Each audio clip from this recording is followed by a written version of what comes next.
Hello everyone. In today's video I am going to cover section 383 from Indian Penal Code. तो ये जो section है ये extortion के ऊपर डील करता है। एक्सटॉर्शन क्या है? देखिए एक्सटॉर्शन में क्या होता है, अगर मान लीजिए आपने किसी को धमकाया, डराया एंड उसके बाद उस आदमी को कुछ करने के लिए कहा या फिर उसका कुछ वैल्यूएबल प्रॉपर्टी आपको देने के लिए कहा, तो ये एक्सटॉर्शन हो जाता है। तो चलिए आज इस टॉपिक के ऊपर हम डिस्कस करते हैं। तो section 383 of Indian Penal Code जो है ये एक्सटॉर्शन के ऊपर डील करता है। तो एक्सटॉर्शन क्या होता है, जनरली देखिए इसमें क्या कहा गया है, whoever intentionally put any person in fear of any injury to that person. अगर किसी ने किसी दूसरे इंसान को एक फियर ऑफ इंजरी, डराया, धमकाया, ठीक है ना, उसके ऊपर बात करता है। और टू एनी अदर पर्सन, या फिर उसका कोई अपना कोई रिलेटिव या फिर कोई ऐसे इंसान को जिसके साथ उसका कुछ रिलेशन है, अगर ऐसे इंसान को डराया, धमकाया एंड सब्सिक्वेंटली उस इंसान को कहा कि तुम अपना कुछ प्रॉपर्टी हमें दे दो या फिर कुछ साइन कर दो डॉक्यूमेंट्स, तो ठीक है, इसको एक्सटॉर्शन कहा जाता है। तो चलिए इसको एक एग्जांपल के साथ समझते हैं। एक्स ने वाई को धमकाया, डराया एंड एक्स ने वाई को कहा कि तुम 5,000 रुपये जेड को दो, अदरवाइज मैं तुम्हें बहुत मारूंगा, ठीक है। तो ये डराया, वाई ने डर के मारे जेड को 5,000 रुपये दे दिया, तो ठीक है, तो ये एक एक्सटॉर्शन अमाउंट हो गया, ठीक है। या फिर ऐसा भी हो सकता है कि एक्स ने वाई को कहा कि अगर तुमने इतना पैसे जेड को नहीं दिया तो फिर मैं तुम्हारे बच्चों को मारूंगा, पीटूंगा, कुछ ऐसा डराया, धमकाया, ठीक है। तो ये हो गया एक्सटॉर्शन। तो चलिए देखते हैं बेयर एक्ट में कि इसका पनिशमेंट कितना निर्धारित किया गया है।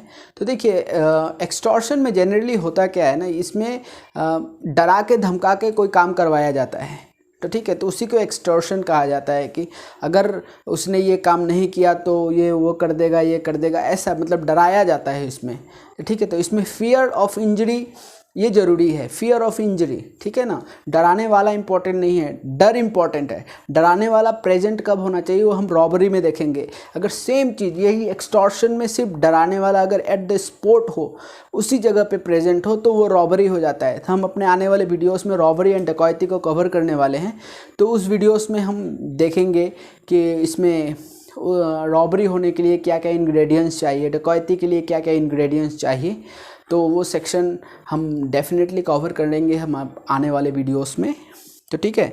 तो देखिए इसमें क्या बोला गया कि जो एक्सटॉर्शन का जो पनिशमेंट है ये सेक्शन 384 में प्रोवाइड किया गया है।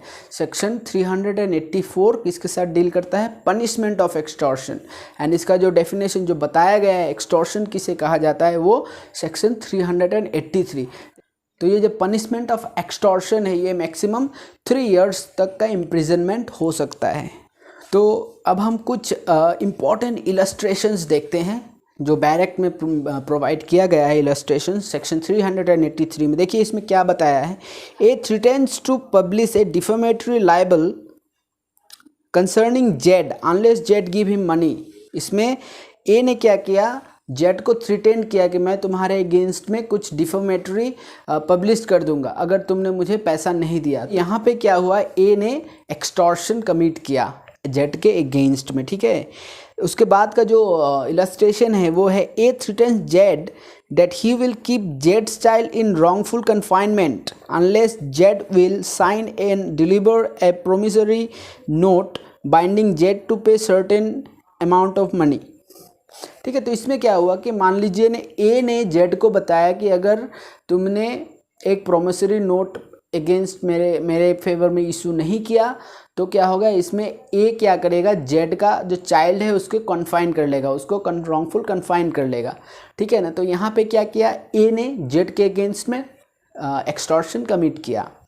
तो ये कुछ प्रैक्टिकल इलस्ट्रेशंस है जो सेक्शन 383 में दिया गया है, बहुत इंपॉर्टेंट है, आप इसे देख सकते हैं। बेयर एक्ट में बहुत से इलस्ट्रेशंस है जिसमें 2 इंपॉर्टेंट इलस्ट्रेशंस को मैंने एक्सप्लेन किया।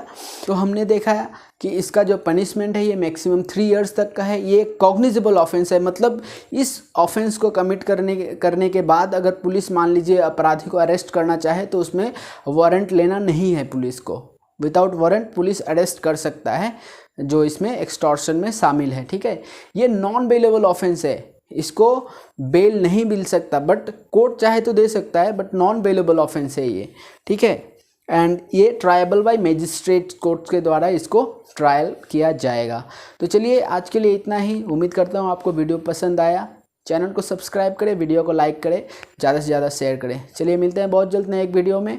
तब तक के लिए stay in touch to this channel. Have a great and wonderful time.